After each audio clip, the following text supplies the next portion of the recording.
Bonjour à tous. Je pense qu'on va pouvoir démarrer ce nouvel épisode des webinaires du CRESEB. Merci à tous de nous avoir rejoints. Aujourd'hui, cet épisode des webinaires du CRESEB est dédié au projet Optener. C'est un projet qui est en cours et qui traite de l'impact de l'intermittence hydrologique sur la composition chimique des cours d'eau. Donc c'est une question d'autant plus importante que les cours d'eau intermittents représentent environ la moitié du réseau hydrographique breton et que ce pourcentage risque d'augmenter avec les évolutions climatiques en cours. Et que par ailleurs, on a environ 68% des masses d'eau, cours d'eau qui ne sont pas en bon état écologique en Bretagne et qui présentent pour certaines des niveaux élevés en nutriments et en matière organique. Donc pour évoquer ce projet et ses premiers résultats avec nous, nous avons, et je les en remercie, Rémi Dupas et Ophélie Fauvet, tous deux chercheurs à l'INRAE, à l'UMR-SAS. Juste avant qu'il commence, et pour rappel, le webinaire est enregistré. Donc, n'hésitez pas à bien vous identifier dans l'onglet participation. Vous pouvez également poser vos questions dans le chat pendant la présentation, mais un temps d'échange sera proposé à la fin. Donc, n'hésitez pas à garder vos questions pour la fin. Et, euh, et voilà. Donc, Rémi et Ophélie, je vous laisse la parole pour donc la présentation de ce projet. Merci beaucoup, Elodie. Bonjour à tous. On va vous présenter, on va vous faire cette présentation à deux voix avec Rémi et je vais commencer par introduire un petit peu quelques enjeux relatifs aux cours d'eau intermittents pour essayer d'éclairer un petit peu quelle forme ça prend dans le contexte régional et puis pour en venir aux objectifs du projet lui-même. Euh, donc, euh, il y a eu au cours de ces dernières années, ces dernières quelques années, on va dire, une certaine montée en puissance dans la littérature scientifique d'études qui ont démontré en fait la prévalence de ces cours d'eau. Je pense que c'est intéressant d'en parler parce qu'il y a eu aussi pas mal d'échos en fait dans la presse non académique. Donc vous avez probablement vu passer des résumés ou des communications qui relataient et diffusaient ces résultats scientifiques. Le premier, c'est l'article de Messager Étal de 2021, qui a cartographié à l'échelle mondiale l'intermittence ou la non-permanence, la probabilité de non-permanence du réseau hydrographique et qui a montré qu'effectivement, les tronçons fortement probablement non pérennes sont dominants. Donc, c'est les zones en rouge hein, sur la carte de gauche. Donc à cette échelle-là, on a l'impression que l'Europe est quand même très bleue, à part l'Espagne. Mais si on zoome, il y a eu aussi des travaux à l'échelle nationale, notamment par les collègues de Lyon, qui ont cartographié cette probabilité d'intermittence. Et on voit donc ici à droite sur un zoom de la région Bretagne que cette probabilité peut être assez importante aussi dans des contextes réputés humides. Euh, le deuxième enjeu, en fait, relatif à ces assecs de cours d'eau, ces ruptures dans l'écoulement, et c'est un enjeu qui anime notamment, enfin qui interroge beaucoup les gestionnaires de l'eau, hein. C'est est-ce que ces assèchements sont directement issus de la main de l'homme et notamment d'un recalibrage avec des travaux liés au remembrement? Ou sont-ils naturels en fait? Et dans le webinaire, là, je fais référence au webinaire qui a eu lieu l'année dernière en septembre 2023, où c'était Rémi et Simon Dufour qui ont présenté les résultats d'un travail qu'on avait mené en 2023, avec notamment deux stages, dont un a essayé de regarder un petit peu la prédictibilité des observations d'ASEC qui sont maintenant référencées dans l'Observation nationale des étiages, donc c'est le protocole ONDE.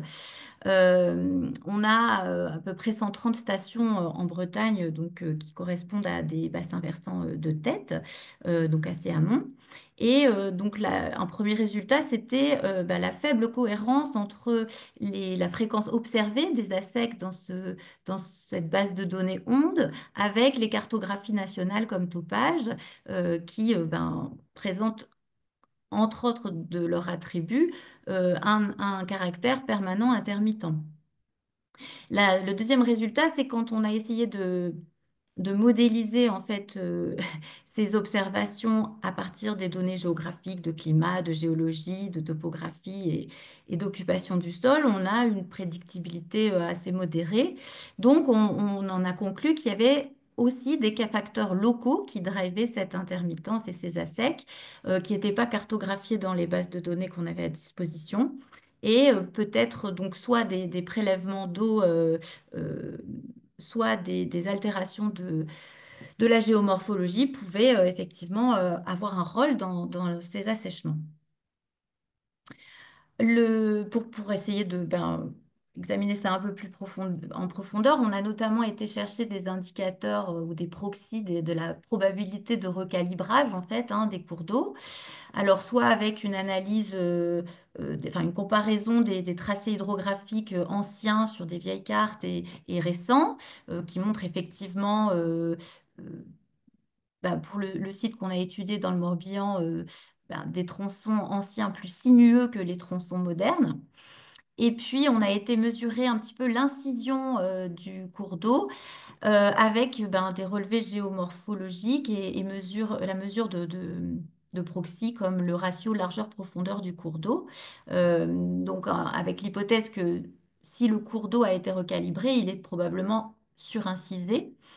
Et donc, on a été mesurer ça sur deux sites dans le Morbihan, donc Nézin et Etel, qui sont ici au milieu sur le graphique, et qui sont effectivement dans les valeurs basses de ces ratios quand on compare aux bases de données régionales, donc soit la base de données CARIS sur les cours d'eau de référence, soit une base de données constituée par l'OFB sur les têtes de bassin versant. On a effectivement des ratios plutôt faibles, ce qui, ce qui indique des cours d'eau plutôt incisés. Donc, on a une forte suspicion de recalibrage ou en tout cas de modification du tracé géomorphologique des cours d'eau dans ces deux sites, qui sont ceux sur lesquels on va vous présenter des résultats aujourd'hui. Le troisième enjeu important, c'est que c'est la perception ou la non-perception, la valeur ou la non-valeur qu'on attribue à ces tronçons ou à ces cours d'eau. Donc là, vous avez un exemple, il y a peu de littérature sur le sujet. Un récent, c'est l'exemple de Côté Étal 2023 sur l'Albarine où ils ont effectué un certain nombre d'interviews d'habitants, d'usagers sur le territoire du bassin versant de l'Albarine. Et dans les interviews, ce qui ressort, c'est une attribution de valeur assez importante et plus récurrente dans les tronçons amont qui sont pérennes et inversement, une attribution d'évaluation ou de valeur moindre dans le discours sur les tronçons aval qui sont, eux, intermittents et qui présentent des ASEC réguliers. Donc, il y a eu aussi des éléments qui ont été communiqués au webinaire l'année dernière sur cette invisibilité des tronçons intermittents parfois, qui ne sont pas toujours l'enjeu n'est pas toujours perçu localement. Et puis enfin, un dernier élément d'enjeu qui a fait l'objet d'une publication assez récente, c'est pour ça que j'en parle, c'est l'observation d'un déclassement massif des tronçons, notamment intermittents, à l'échelle de la France, par l'équipe des Lyonnais notamment encore, avec donc une tendance à ne plus classifier des tronçons intermittents comme cours d'eau, et donc une fois que le tronçon n'est plus classé comme cours d'eau, il échappe en quelque sorte à la loi sur l'eau. Et ça fait émerger des préoccupations par rapport à leur gestion et et à leur protection à venir ou à leur restauration. Donc, bah, sur la partie ouest de cette carte, on voit bah, une zone plutôt bleue, donc des tronçons, un chevelu en fait, c'est dû au chevelu hydrographique qui est assez dense hein, dans le massif armoricain et donc bah, a priori des tronçons quand même à cette échelle bien identifiés. Donc, nous, ce qui nous a intéressé dans ce projet, c'est que ces cours d'eau qui présentent des assèchements réguliers, plus ou moins fréquents, plus ou moins longs, euh, ont un fonctionnement biogéochimique particulier. Donc, ce qu'on trouve dans la littérature, c'est qu'effectivement, lorsque le réseau hydrographique se contracte et se fragmente, on a ben, de la stagnation ou au moins du ralentissement et des phénomènes d'anoxie qui apparaissent. Et associé à ces conditions d'anoxie, on a toute une cascade de processus d'oxydoréduction qui peut avoir lieu qui joue sur certains processus biogéochimiques, comme par exemple la dénitrification, et qui joue aussi sur les équilibres de sorption entre particulaires et dissous, notamment, hein, ce qui est important pour le phosphore. Et puis à la reconnexion du réseau hydrographique, on a des flux de matière organique dissoute, puisque ben, les litières se sont accumulées pendant la sec, et donc elles sont minéralisées d'un seul coup à la remise en eau des cours d'eau, en fait. Et donc ces études, elles ont été menées essentiellement sur des contextes alors arides et méditerranéens pour la France ou de montagne et assez extensif finalement. Donc on se disait que dans le contexte régional, qui est marqué par l'intermittence, surtout dans des tronçons amont, hein, sur des bassins qui vont aller jusqu'à des ordres de Strahler 3-4, on a des contextes dominés par l'agriculture et des niveaux élevés hein, de ces nutriments et aussi de matières organiques dissoutes. Et donc finalement, la question du projet, c'était est-ce que ces insectes contribuent à empirer ou améliorer la qualité de l'eau? Avec deux hypothèses de travail. L'une qui était sur ben, l'augmentation de la variabilité spatiale des concentrations chimiques lorsque le cours d'eau se fragmente, et donc une diversification des habitats écologiques du point de vue de la chimie. Et l'autre était que ces processus avaient une influence sur les formes chimiques dominantes, hein, du carbone, de l'azote et du phosphore. Donc maintenant, on va vous présenter ces résultats en deux temps. Le premier temps, donc Rémi va me prendre ma suite pour vous parler de la campagne 2023 et ensuite je vous présenterai des résultats tout frais de la campagne 2024. Merci Ophélie. Donc on va rentrer là dans le cœur de nos nouveaux résultats, là, sur le fonctionnement biogéochimique d'un réseau hydrographique qui se fragmente. Donc la question qu'on s'est posée là, c'est de celle de la variabilité spatiale et temporelle des concentrations en nutriments, en matière organique, dans les mares, dans des mares qui se forment quand l'écoulement s'arrête dans ces cours d'eau intermittents et que de l'eau persiste dans les mouilles. Je vais vous montrer quelques photos tout à l'heure. Et donc l'enjeu ici, donc on s'intéresse à ça à la fois parce que bah, ces concentrations, en fait, elles déterminent l'environnement chimique dans lequel bon, vont vivre les organismes hein, qui peuplent ces mares, et aussi parce que ça va déterminer les concentrations et les flux à la reprise des écoulements. Donc le protocole qu'on a suivi en 2023, c'était de choisir un bassin versant qu'on connaît bien puisque c'est notre observatoire de recherche en environnement. Donc vous voyez où est-ce qu'il est localisé, c'est en Bretagne bien sûr, dans le Morbihan. Donc c'est un petit bassin versant, donc une tête de bassin versant de 7 km², très agricole, avec des concentrations en nitrate très élevées, donc vraiment ouais, assez différent de ce qu'on trouve dans la littérature en ce moment, hein, sur des bassins versants souvent beaucoup moins anthropisés. Donc c'était un peu une première. Alors ce qu'on a fait, nous, sur les 4 km de cours d'eau à peu près qu'il y a dans ce bassin versant-là, c'est de prendre un échantillon d'eau tous les 150 à 200 mètres à 4 dates qui encadrent la sec estivale. Donc ces 4 dates, elles sont représentées ici, hein, campagne 1, 2, 3, 4. La première, c'est la campagne de récession.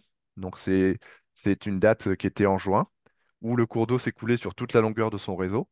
Mais on avait commencé la récession. Le niveau d'eau était bas, mais on avait de l'eau qui circulait partout. Ensuite, on a deux dates C2, C3 pendant la fragmentation du cours d'eau. Donc cette fois, donc pendant l'été, hein, fin août, début septembre. Cette fois, on a échantillonné dans des mares, donc dans des zones où l'eau stagne. Et puis enfin, on a une campagne à la reconnexion. Donc vous voyez qu'on n'a pas exactement la première crue de l'année, c'est très difficile de la capter, mais quelques semaines après la remise en eau, donc c'était au mois de novembre en 2023. Les paramètres qui nous ont intéressés lors de ces campagnes, donc ça a été des paramètres physico-chimiques, conductivité, oxygène dissous, pH, température, et puis différentes formes de matière organique dissoute et de nutriments. Donc pour la matière organique dissoute, on a le carbone organique dissous, DOC, et on a différentes formes d'azote, hein, dont nitrate, et puis deux formes de phosphore mesurées, SRP, le phosphore réactif soluble, donc ce qui équivaut souvent à l'orthophosphate, hein, et le phosphore total, TP. Je voulais juste vous montrer les photos là qui sont à droite, hein, pour que vous puissiez vous représenter ce que c'est qu'une mare, donc enfin une mare isolée de son réseau. Donc vous voyez que c'est une zone enfin, mouillée en eau, séparée d'autres mares par des petites portions de cours d'eau qui sont à sec au moment où on a échantillonné. Avant de vous montrer l'analyse un peu plus détaillée de nos résultats, je voulais juste vous montrer à quoi ça ressemblait en fait ces données. Et ici, on a pris l'exemple de l'azote inorganique dissous, DIN, qui est la somme de nitrate, nitrite et ammonium. En fait, c'est surtout du nitrate hein, dans nos contextes. Pendant la date C1, donc en récession, quand le cours d'eau s'est coulé sur toute sa longueur, on a des profils de concentration euh, qu'on appelle monotones, c'est-à-dire qu'ils vont dans le même sens. Ici, c'est dans un sens où ils décroissent d'amont en aval. Donc, donc le cours d'eau il coule vers le sud, là, vers le bas de la slide. Et puis on voit que les concentrations les plus élevées, en jaune ou verte, sont dans les amont. Ça, c'est des choses qu'on a assez souvent hein, dans les cours d'eau pérennes. Euh, En fait, ça n'a pas forcément à voir avec le fait qu'on aurait de l'agriculture plus intensive dans les amont, mais ça a plutôt à voir avec la géométrie des écoulements dans les versants, hein. Plus on va vers l'aval, plus on a des eaux profondes qui alimentent le cours d'eau et qui souvent sont moins concentrées en nitrate. Il y a peut-être aussi des différences dans la géométrie des versants avec des interactions avec la zone humide qui peuvent changer d'amont en aval. Bref, ça c'est le profil habituel. Et si on prend une campagne pendant une date fragmentée, donc là c'était la date de début septembre, on voit bon, déjà qu'il y a des endroits où il n'y a pas de du tout, c'est les sections rouges. Et puis sur les sections oranges, qu'on a appelées fragmentées, donc là on a échantillé une mare, il y a une portion sèche, et puis une autre mare, et ainsi de suite. Là on voit que l'organisation amont-aval qu'on avait sur la partie gauche, elle est complètement perdue. On peut avoir deux mares voisines avec des concentrations très différentes. En fait, voilà, le profil, il est complètement désorganisé. Bon, ça, c'est une première observation. Et puis, à la suite, on va pouvoir détailler ça. Euh, D'abord, un premier résultat, c'est qu'il y a une augmentation de la variabilité spatiale des concentrations. On le voyait un peu visuellement hein, sur la diapo suivante. Ici, on peut le montrer autrement avec une métrique, qui est le coefficient de variation, qui quantifie ça. Donc, le coefficient de variation, c'est l'écart, enfin, c'est l'écart type divisé par la moyenne.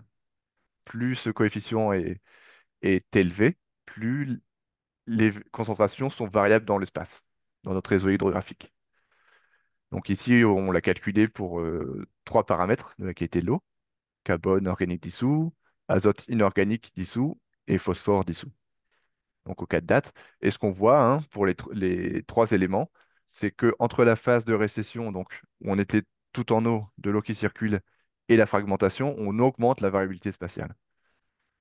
Cette variabilité spatiale, elle augmente encore un petit peu en fin de fragmentation, et puis elle revient à des niveaux comme en récession, euh, à la reconnexion. Donc quand le cours d'eau se fragmente, en fait, on augmente la variabilité spatiale, les concentrations entre les mares deviennent de plus en plus différentes d'une mare à l'autre. Ici, on va vous montrer des résultats plutôt sur les niveaux de concentration, hein. On a vu que c'était plus variable, mais est-ce que ça monte ou est-ce que ça descend? Et donc, je vais vous détailler comment lire ce graphe. Ici, c'est le carbone organique dissous, au cas de date toujours. Et puis pour les dates où on a de la fragmentation, donc les deux dates du milieu, on a représenté séparément les sections de cours d'eau qui coulent, donc flowing, et les sections de cours d'eau qui ne coulent pas, not flowing. Donc là, c'est les mares. Ce qu'on montre, c'est que dans ces mares, les concentrations en carbone organique dissous augmentent. Voilà, donc on va pouvoir expliquer tout à l'heure les mécanismes. Et si on regarde les deux autres éléments, donc l'azote, DIN, azote inorganique dissous, et phosphore, on a pour l'azote inorganique dissous plutôt une baisse des concentrations pendant les dates où on a de la fragmentation. Et en particulier dans les mares, hein, les sections qui ne coulent pas, not flowing, qui elles sont particulièrement peu concentrées. Ensuite, on revient au niveau initial à la reconnexion. Pour le phosphore, ça ressemble un petit peu au carbone organique dissous. On a des concentrations qui ont tendance à augmenter dans les mares par rapport aux sections de cours d'eau qui coulent. Alors, voilà, qu'est-ce qu'on peut dire de tout ça? C'est que dans un cours d'eau qui coule, en fait, c'est ce qu'on savait déjà avant, les concentrations, elles ressemblent à peu près aux concentrations de la nappe superficielle, qui alimente le cours d'eau quand le cours d'eau est en train de s'écouler. Quand les mares se forment, en fait, elles s'isolent de leur nappe. On arrive à un environnement isolé qui va évoluer et d'une manière très différente d'une mare à l'autre parce qu'elles sont toutes exposées à des conditions différentes. Certaines sont au soleil, certaines sont à l'ombre, certaines sont grandes, certaines sont profondes. Ça peut varier. Et ça explique, enfin, c'est comme ça qu'on explique, nous, la grande variabilité qu'on a observée tout à l'heure. Ensuite, sur le sens des évolutions, donc on ne le voit pas là, mais on a mesuré par exemple l'oxygène dissous ou le potentiel redox, et on pense que ces évolutions, elles ont un lien avec l'anoxie et éventuellement l'augmentation de température qu'on a dans ces mares. Donc, quand on a peu d'oxygène, ce sont des conditions idéales pour, par exemple, la dénitrification, qui expliquerait la baisse de l'azote inorganique dissous là, dans le graphe du milieu. C'est aussi des conditions qui favorisent le relargage de carbone organique dissous et de phosphore depuis les sédiments, hein, qui sont dans ces mares. Donc, voilà notre hypothèse. On n'a pas seulement une évolution des concentrations, on a aussi un changement des formes chimiques. Donc, pour l'azote inorganique dissous, DIN, on voit ici la part de cet azote inorganique dissous qui est sous forme d'ion ammonium. En général, on a surtout du nitrate hein, dans nos cours d'eau en Bretagne, mais dans les mares, donc les deux dates du milieu, et si vous regardez les segments qui ne coulent pas, on a une part d'ammonium qui augmente. Ça, pareil, ça s'explique très bien avec l'anoxie qu'on observe dans ces mares. Les niveaux de concentration qui sont atteints, là, ils sont pas très très élevés, mais on est déjà à des niveaux où le cours d'eau serait déclassé, il serait en état moins que bon. Voilà. Pour la partie phosphore, on n'a pas de différence euh, significativement différente si on compare les dates. Donc ici, on a représenté le ratio entre le phosphore dissous et le phosphore total. Donc on n'a pas de véritable changement. On a peut-être une plus grande variabilité des formes de phosphore d'une mare à l'autre, encore une fois, euh, même s'il n'y a pas un sens qui domine. Enfin, ce qu'on ne voit pas sur cette figure, mais qu'on a aussi mesuré, c'est l'évolution des formes de matière organique dissoute qu'on a dans nos cours d'eau, avec des formes labiles qui ont tendance à plutôt disparaître et des formes plutôt humiques qui ont tendance à augmenter. Bon, tout ça, ça a des conséquences sur le métabolisme de cours d'eau et sur la biodiversité. Voilà, quelques messages clés hein, je vais répéter ce que je viens de dire. Hein. Donc, quand un cours d'eau se fragmente, donc quand on a des mares, hein, comme sur la photo, on voit que la variabilité spatiale des concentrations augmente. Chaque mare peut être très différente de sa voisine. Les profils qui sont plutôt monotones, on avait vu décroissant pour nitrate, donc euh, vont se désorganiser et on va obtenir des patchs qu'on appelle des patchs de concentration en géostat avec des mares voisines qui peuvent être très différentes les unes des autres. Le sens d'évolution des concentrations, c'est une augmentation du phosphore et de la matière organique dissoute, une diminution de l'azote, on a un changement des espèces chimiques qu'on retrouve, et puis on pense que l'anoxie a un rôle important dans ces transformations. Les questions qui restent à traiter hein, suite à cette première date de campagne, vous allez voir qu'on va les traiter dans la campagne suivante, c'est sur enfin, sur l'azote inorganique qui potentiellement peut devenir important. C'est ce qu'on voit dans la littérature en tout cas. Donc, on va voir si on retrouve ça dans nos contextes avec beaucoup d'azote en Bretagne. Il y a des questions sur le métabolisme aquatique. Hein. Est-ce que Est-ce que le fait qu'on change les formes d'azote, phosphore et de matière organique dissoute, ça a un effet? Et puis un effet, des questions sur les conséquences de tout ça, sur les concentrations et les flux à la reprise des écoulements, bah, si on se préoccupe des écosystèmes à l'aval de nos réseaux d'études, par exemple s'il y avait un bassin versant algues vertes. Voilà. Et donc c'est tout pour cette campagne 2023. Je te passe la parole au Philippe pour la suivante. Euh, Effectivement, cette année, on a changé d'endroit. Donc, ben, déjà pour voir si on retrouvait le même type de résultats dans d'autres bassins, évidemment. Et puis surtout, on est allé se placer sur un site qui nous permettait d'explorer un gradient d'intermittence. Et ce site, c'est les bassins de l'Est de la Ria d'Etel, donc toujours dans le Morbihan avec ben, un gradient de trois bassins, le plus au nord étant le plus permanent et le plus au sud étant celui qui présente les assecs les plus longs et les plus fréquents. Euh, et puis donc bah, sur le bassin intermédiaire donc est plutôt dans une situation intermédiaire aussi du point de vue de l'intermittence, on a ici une station onde qui vous montre donc en orange ben, voilà, les assecs qui sont observés pas tout à fait tous les ans, mais de manière assez récurrente. Donc sur ces trois bassins, on a établi un protocole de suivi un peu similaire à celui de l'année précédente, donc avec une instrumentation des exutoires pour suivre ben, les débits et l'oxygène en continu. Alors on n'en parlera pas aujourd'hui, mais l'oxygène, c'est dans l'objectif d'essayer de quantifier et d'estimer le métabolisme de ces cours d'eau. Et puis, on a donc, de la même manière que précédemment, tout un réseau de stations de suivi de l'eau pour l'échantillonnage, donc avec une dizaine de points par bassin versant. Et sur la moitié de ces points, un équipement avec un capteur de température pour essayer de tracer la présence ou l'absence d'eau.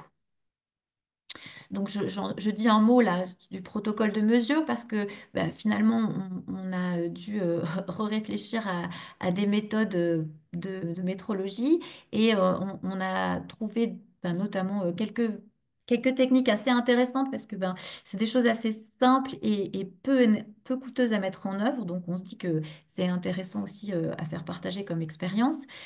Donc pour la mesure des faibles débits, ben on a trouvé une solution proposée par nos collègues lyonnais, l'équipe d'hydrométrie, avec des règles à jauger, donc qui permettent de faire un jaugeage comme ce qu'on peut faire au moulinet ou au courantomètre, mais euh, bien adapté au cas des faibles débits.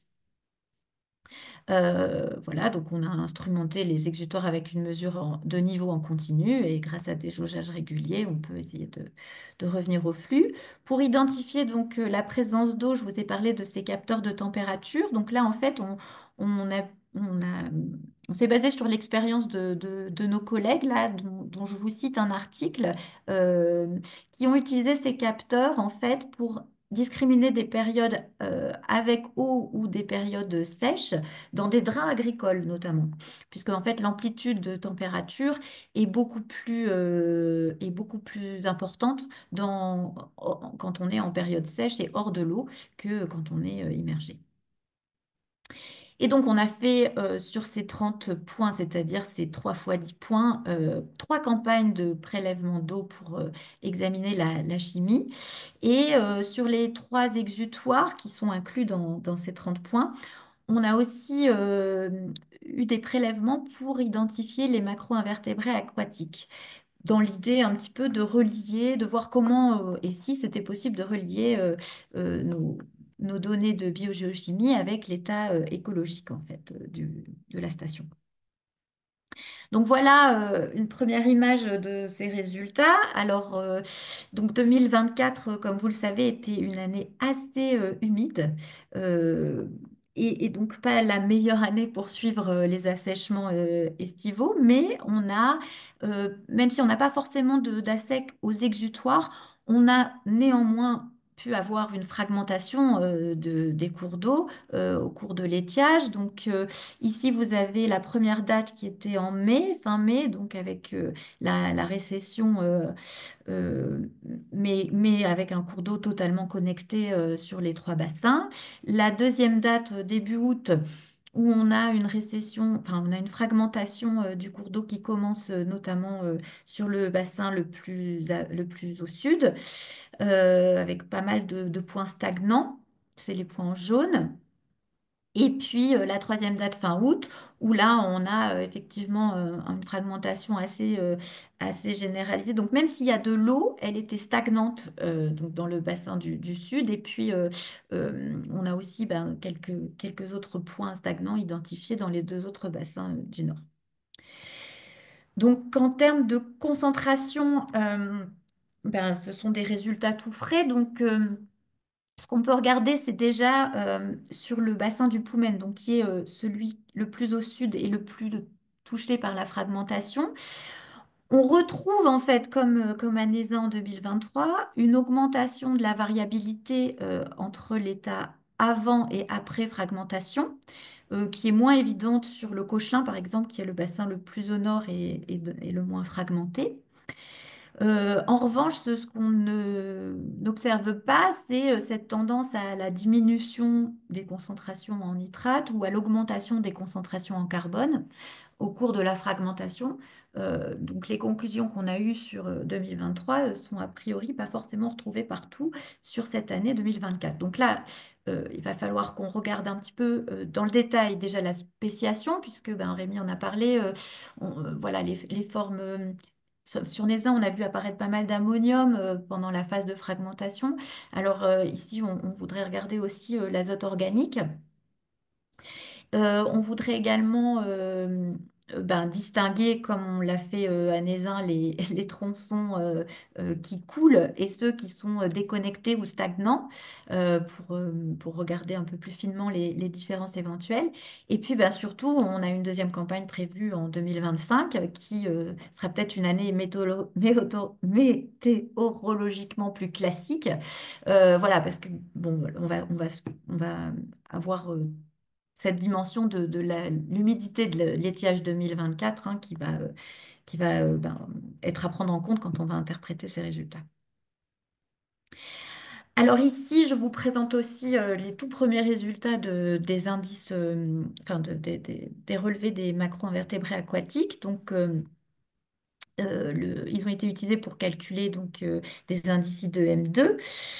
Ce que je peux vous dire là, c'est qu'on a un état écologique qui apparaît ben, dégradé avec la fragmentation, puisque ben, les deux cours d'eau qui sont les plus touchés par l'intermittence présentent des notes moins bonnes. Et puis, ben, entre la campagne d'avril où tout était connecté et la campagne de juin, euh, où, euh, où on a commencé à avoir une fragmentation possible, on a un état qui s'est dégradé aussi. Par contre, c'est pas forcément le bassin le plus fragmenté qui est le plus dégradé, puisque ben, le plus intermittent, c'est le Poumen. Donc voilà un petit peu pour les résultats ben, tout frais et de l'Aria d'Etel. Voilà, je vais redonner la parole à Rémi pour les conclusions. Oui, on va reprendre un certain nombre de messages à retenir hein, de notre point de vue. Bon, d'abord, c'est ce qu'on disait juste avant, donc sur la variabilité spatiale des concentrations hein, qui augmente pendant la fragmentation. Pour nous, ça a des implications au moins pour deux choses. Hein. Déjà pour le suivi. Hein. Quand on a un cours d'eau qui coule, on peut mesurer un endroit ou quelques mètres en amont ou en aval. S'il n'y a pas de confluence, on aura à peu près la même concentration. Par contre, si on mesure dans des mares, eh ben, deux mares voisines peuvent être très différentes. Donc c'est important pour le suivi et l'évaluation. C'est aussi important en termes de diversité d'habitat. Dans un cours d'eau qui se fragmente, on a une diversité déjà du fait qu'il y ait des eaux qui stagnent, des zones sèches, des eaux qui s'écoulent. Ça fait déjà au moins trois types d'habitats. Si en plus on rajoute la diversité qui est induite par la variabilité des concentrations, ça augmente encore plus la possibilité de diversité. Sur donc les résultats de NESA en 2023, je ne vais pas vous répéter encore une fois les conclusions, mais ce qui est important de voir, c'est qu'en général, elle coïncidait à peu près avec les observations faites dans les autres contextes, donc souvent dans le contexte méditerranéen en Europe. Donc évidemment, on n'a pas les mêmes niveaux de concentration, on a plus de nitrates en Bretagne, mais les résultats sur la désorganisation de l'organisation spatiale des concentrations, sur l'augmentation de la variabilité, sur le sens des évolutions, étaient le même. Ces observations, elles sont aussi communes avec des cours d'eau à l'intermittence naturelle. Ici, on n'est pas sûr que l'intermittence soit tout à fait 100% anthropique, mais on a de fortes suspicions de penser elle était au moins augmentée par les modifications du cours d'eau.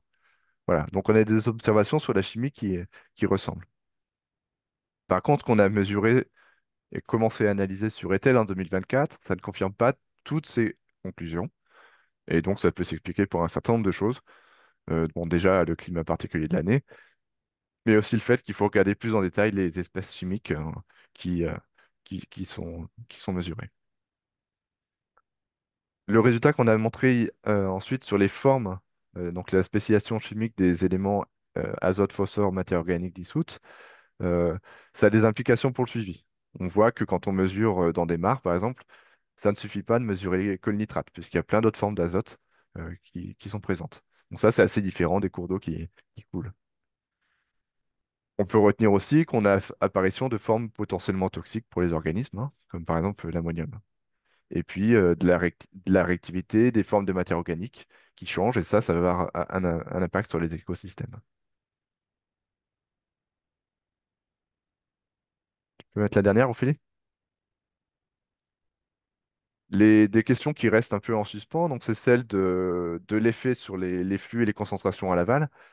Quand des cours d'eau, enfin quand des têtes de bassin versant s'assèchent, évidemment, elles ne contribuent plus au flux à l'aval pendant la période d'assec. Donc ça, c'est assez évident. Mais par contre, on ne sait pas très bien quel effet ça va avoir à la reprise des écoulements. Ça, c'est des choses qui sont assez dures à mesurer, puisqu'il faudrait à la fois faire des choses en spatial, comme on a présenté ici, et de la haute résolution temporelle. Et c'est assez difficilement compatible de faire les deux en même temps. Bon, on va voir ce qu'on peut répondre à ça avec nos données sur la réalité. Ensuite, on a un certain nombre de questions dans le projet Optemner qu'on n'a pas encore présentées aujourd'hui, donc sur le métabolisme aquatique, sur les émissions de gaz à effet de serre et sur les indices d'état écologique. Là, Ophélie vous a présenté un petit tableau qui donne quelques résultats préliminaires. Et enfin, une des questions qui intéresse nos partenaires, là, particulièrement Henri Adétel, ce serait l'effet d'une restauration de ces cours d'eau sur la chimie. Donc là, je ne sais pas exactement encore comment on va pouvoir répondre à cette question, mais ça fait partie des choses qui nous intéressent. Voilà, on en a terminé. On a un peu de temps pour des échanges, j'imagine. Tout à fait. Merci beaucoup, Rémi et Ophélie, pour cet exposé qui était très clair. Je ne sais pas si nous avons des questions. N'hésitez pas à lever la main parmi les participants si vous avez des questions, des précisions, des points de compréhension. Donc, Arthur Giordano, je vous laisse la parole. Ça serait super de mettre votre caméra si vous voulez bien. Pardon, bonjour, est-ce qu'on m'entend? On vous entend. Ok, je me demandais, est-ce qu'on a identifié des facteurs de risque, ou plus, enfin, comment dire, est-ce qu'on sait déterminer ce qui rend un cours d'eau intermittent et ce qui risque de faire augmenter l'intermittence dans le futur? Est-ce qu'il y a des secteurs plus à risque ou des types d'agriculture?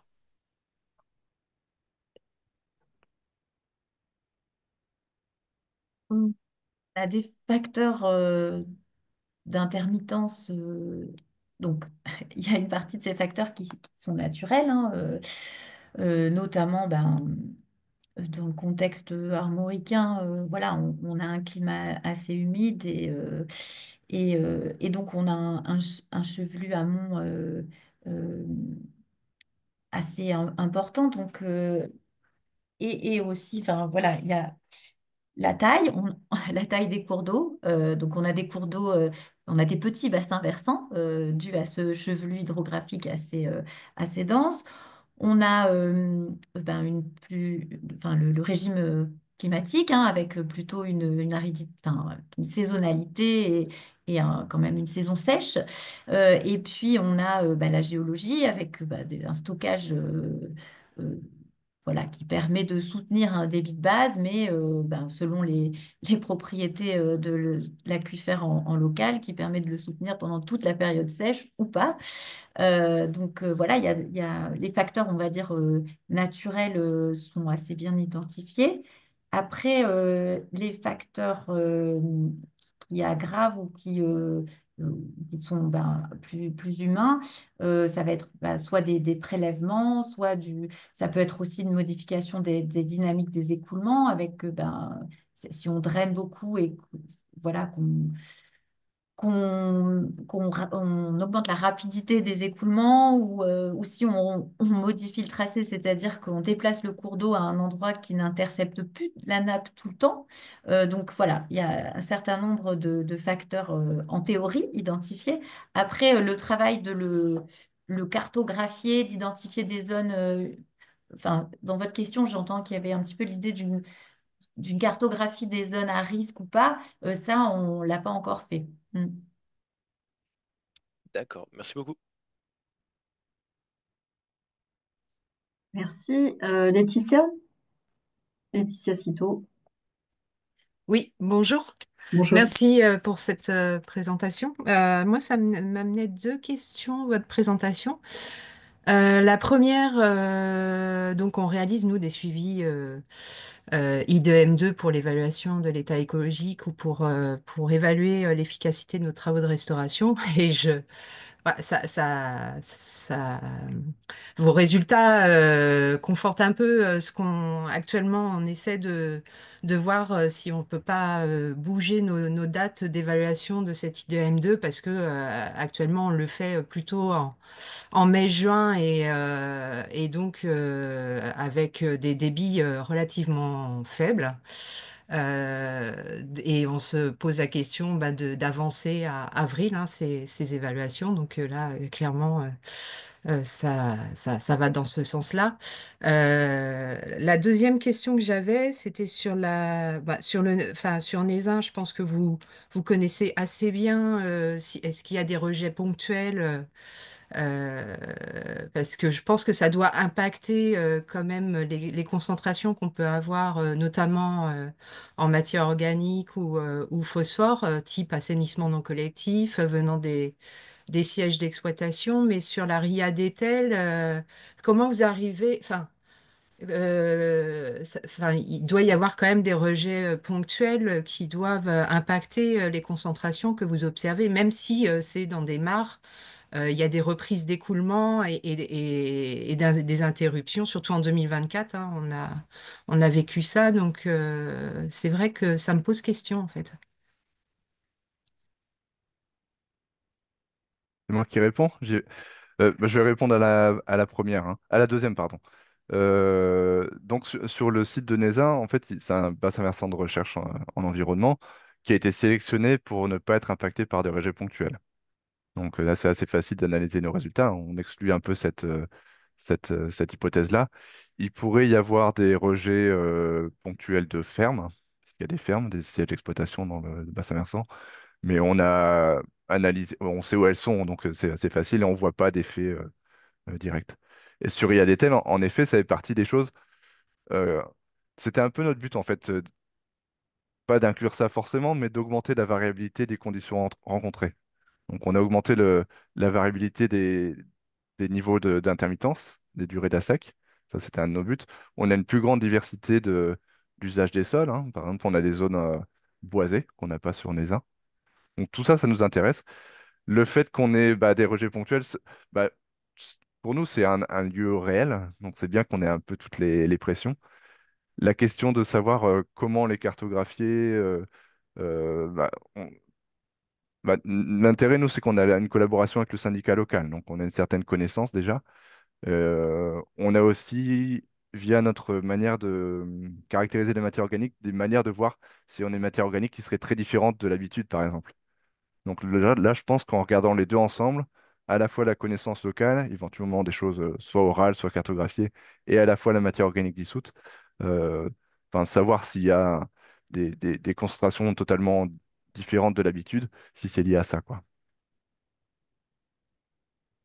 Ok, merci. Sur... C'est bon? Ouais, sur l'I2M2, moi, enfin, je suis pas expert, hein, mais et bon, ça paraît attirant ce que vous dites là sur changer les dates pour être dans des conditions où c'est plus optimal pour faire ce type d'échantillonnage. Moi, j'ai juste une remarque en tant qu'utilisateur de base de données, quand on fait des changements de protocole, il faut bien que ce soit écrit quelque part, quoi. Parce que faudrait pas que quelqu'un dans 20 ans reprenne les données et se dise, tiens, il y a un grand changement en 2024, et puis en fait que ce soit juste un changement dans le protocole. Sinon, sur la pertinence, j'ai pas d'avis. Bah, justement, en fait, bah, on se rend compte que effectivement nos I2M2 sur tous les petits cours d'eau de tête de bébé, enfin sur beaucoup de petits cours d'eau de tête de bébé, on fait l'évaluation sur des périodes qui sont pas forcément très très favorables quand même. Ouais, ouais. Et voilà, Après, ça on pose pourrait dire que ça fait question partie des pressions dont on veut évaluer l'impact aussi. sur les invertébrés aquatiques, Oui, hein, mais aussi. ça dépend de l'objectif, ouais. Mm.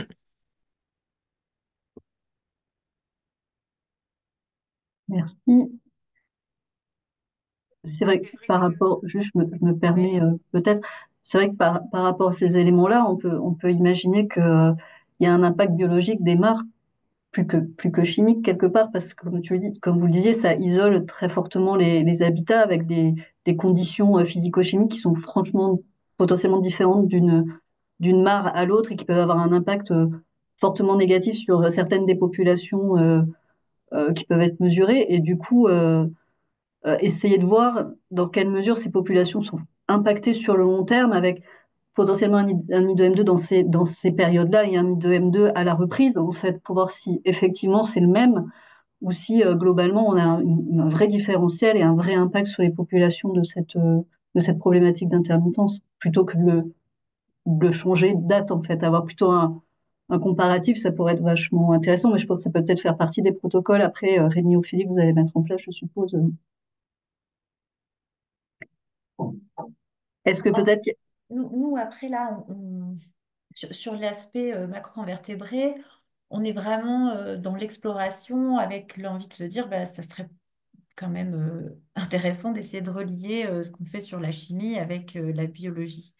Après, il y a aussi quand même beaucoup de travaux qui sont menés par bah, les collègues de Lyon, justement, sur les aspects bioindication et le fait que, enfin, les écologues qui s'intéressent aux cours d'eau intermittents hein, revendiquent ça, hein, l'idée que ben, on ne peut pas les évaluer de la même façon qu'un cours d'eau pérenne parce qu'il y a une phase qui n'est pas aquatique et que ça serait important d'en tenir compte voilà, pour l'évaluer. Donc, je pense qu'il y a une marge de progrès ouais, sur, sur la manière dont on... Enfin, les protocoles à suivre pour Oui, évaluer tout simplement ces espaces-là, quoi. très Mm. bien. Est-ce qu'éventuellement il y a d'autres questions dans le chat? Je regarde. Hop, je vais y arriver. Théo, bah peut-être Théo, vous pouvez prendre la parole si vous voulez. C'est peut-être plus interactif si vous êtes encore parmi nous ou pas. Oui, est-ce que vous Oui, m'entendez? oui, très bien, merci. Je voulais poser une petite question là. Je voulais savoir si justement là où il y avait ces mares avec ce cours d'eau intermittent, on retrouvait la même biodiversité que par exemple dans une zone humide ou autre. Euh, alors, je ne sais pas. Euh, Ben, enfin, je pense que justement, hein, les zones humides ont quand même une. Alors là, c'est pas du tout une réponse d'expert, hein, parce que moi, je suis pas écologue et je suis pas spécialiste de la biodiversité des zones humides ou des cours d'eau.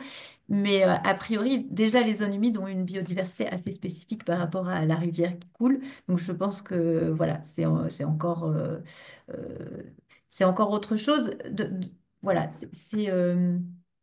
c'est aussi une interface, effectivement, entre un écosystème terrestre, un écosystème aquatique, un écosystème lentique, un écosystème lotique. Donc, euh, voilà, mais je suis pas sûre que ce soit exactement la même chose que dans la zone humide. Mm.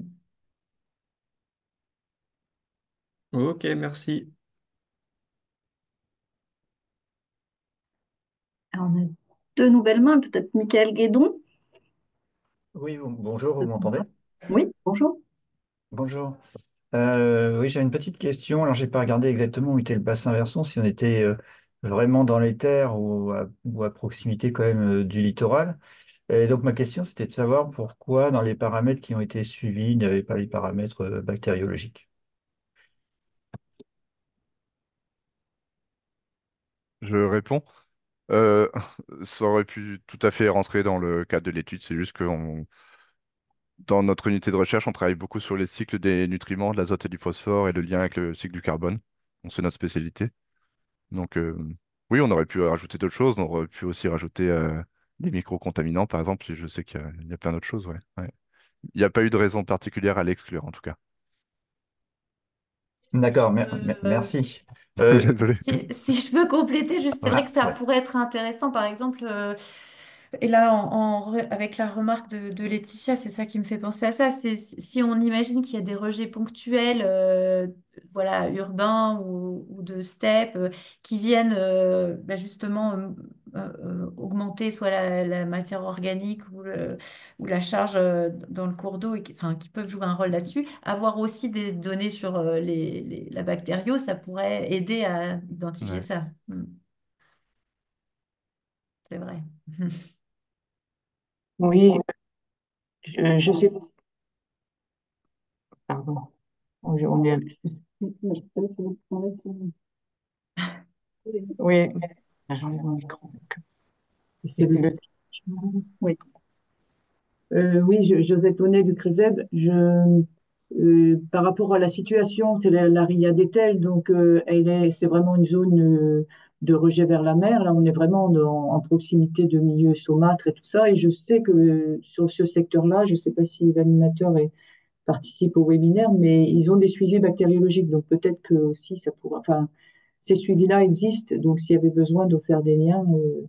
Et je pense que c'est une de leurs préoccupations aussi, ces intermittences avec la bactérie, quoi. Et Ouais. voilà, c'était juste une Euh, précision. ouais, l'animatrice est là. Je sais pas si elle prendra la parole. Mais oui, oui, il y a des suivis comme partout, hein, et on les a déjà collectés. On n'a pas regardé spécifiquement ces Mm. paramètres-là. Mais c'est clair que les suivis qui existent, ils sont pas à la résolution spatiale qui nous intéresse et qui est la particularité du projet en ce moment-là, quoi. Non, c'est pas la chaîne des marques.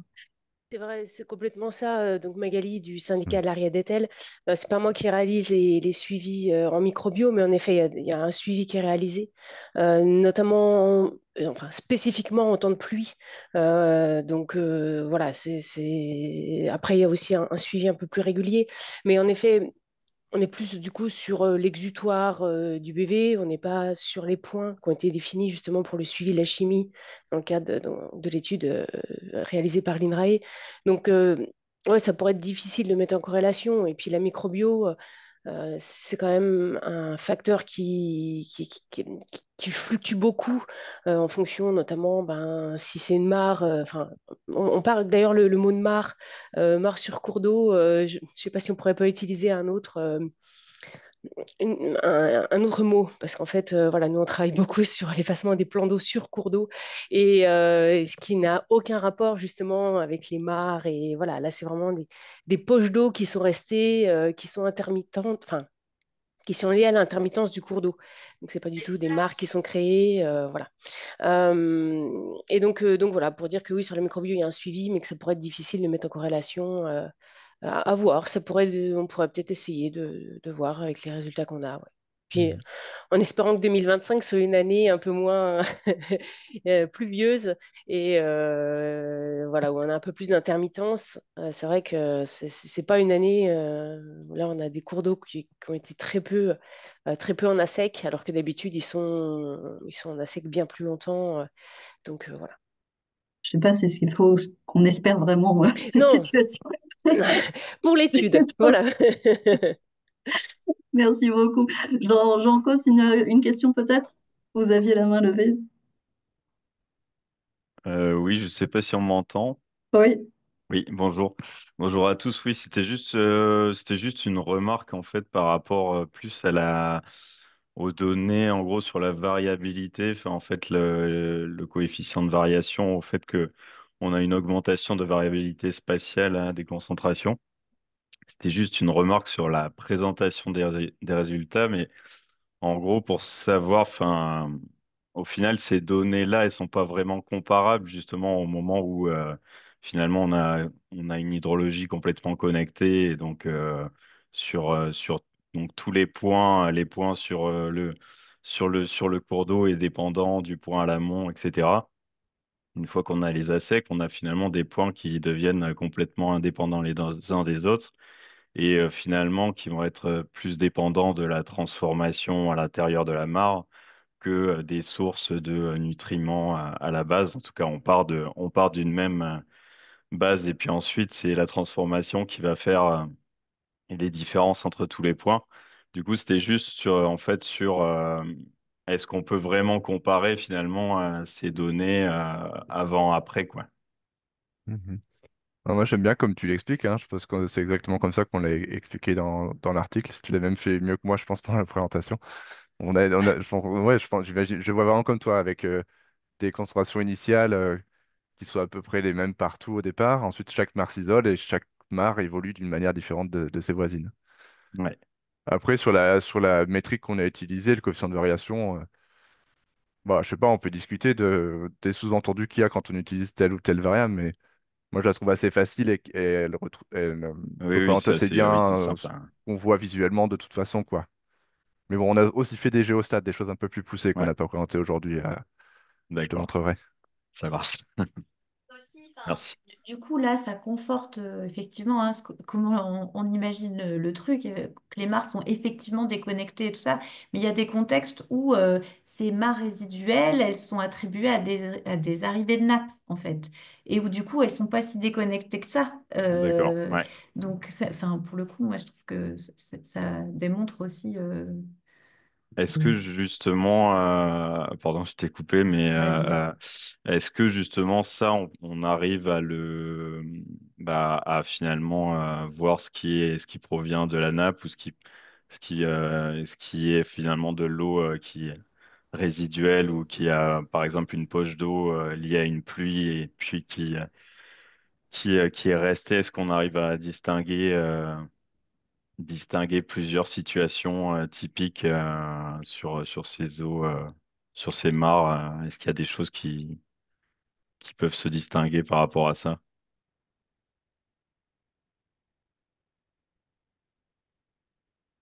Mm. Alors, Vas-y, Ophi. je pense qu'effectivement, il peut y avoir des pluies qui viennent renflouer des mares.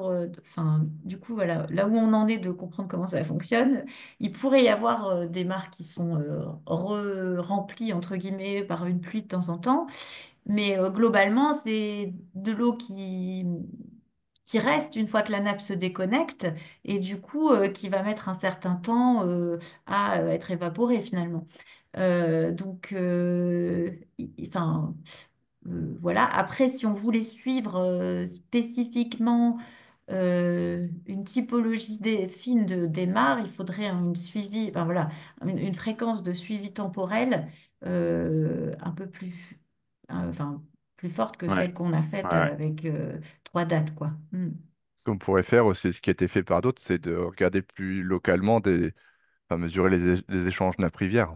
Regarder les niveaux de nappe en dessous du cours d'eau, utiliser la température. Il y a des gens qui font ça aussi pour regarder l'essence d'écoulement entre nappe et rivière. C'est pas, on n'a pas du tout fait, mais si on voulait expliquer chaque mare ou vérifier que chaque mare fonctionne de la même manière ou à l'inverse est différente, on pourrait s'amuser à le faire sur quelques mares, par exemple.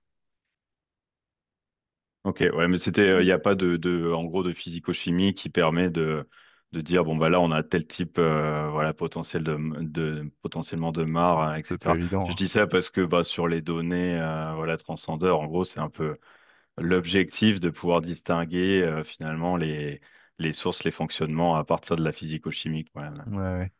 À mon avis, Bah, il faudra nous, on au sait que moins. la concentration initiale, surtout en nitrate, dans ces mares, au moment où ça se déconnecte, elle ressemble à la concentration de la nappe, quoi. Et après, Ouais, ça évolue. Donc, on se dit que c'est ça au départ et qu'ensuite, il y a une évolution. d'accord. Je vous arrête dans ce débat-là. On va prendre Oui. une dernière question de Guillaume Demortier avant de finir ce webinaire. On vous entend très mal, Guillaume. Je ne sais pas pourquoi. Pardon, c'est mon Ah oui, micro qui c'est était mieux mal comme ça. placé. Excusez-moi. Oui, alors merci pour cette présentation. Merci de me donner la parole. Alors moi, je suis pas breton, hein, je suis du bassin de Rameuse, l'agence de l'eau Rameuse, donc évidemment, je suis un peu loin du littoral, mais on a aussi, nous, des cours d'eau à écoulement intermittent, aussi bien en Lorraine qu'en Alsace. Et du coup, la présentation que vous avez faite aujourd'hui m'amène une question. Est-ce que, avec les données que vous avez, parce qu'on a vu, il y a effectivement des photos de concentration dans le temps et dans l'espace qui sont faites. Et la question que je me pose, c'est est-ce qu'avec les données que vous avez ou que vous pensez acquérir prochainement, il y a possibilité de développer l'approche sur les flux? Parce que finalement, le métabolisme qui peut se passer en période d'assèchement ou de rupture d'écoulement peut éventuellement modifier le flux global à l'année sur un cycle hydrologique entre la rivière et la mer, par exemple. Je pense en particulier évidemment au nitrate parce que c'est aussi une problématique chez nous. Donc voilà, c'est ma question, c'est est-ce qu'on peut déboucher sur une étude du bilan de flux annuel sur les éléments carbone, azote, phosphore? Je réponds? Ouais, bah, j'ai quelques éléments de réponse. Ma première réponse, c'est une évidence, c'est que quand c'est déconnecté, il n'y a pas de flux au moment de la déconnexion. Donc ça, c'est assez évident. Donc c'est plutôt à la remise en eau hein, qu'il y a un flux qu'on peut mesurer. Sur notre site de recherche, là, on a une instrumentation haute fréquence avec des sondes en fait qui mesurent à des fréquences infrahoraires. Donc on a, on a la quantification du flux, puisqu'on a la concentration en nitrate toutes les 20 minutes et le débit à la même résolution. Ce qu'on ne sait pas, c'est qu'est-ce que ça changerait si ce même cours d'eau n'était pas intermittent, puisque s'il n'était pas intermittent, ce serait un bassin versant totalement différent.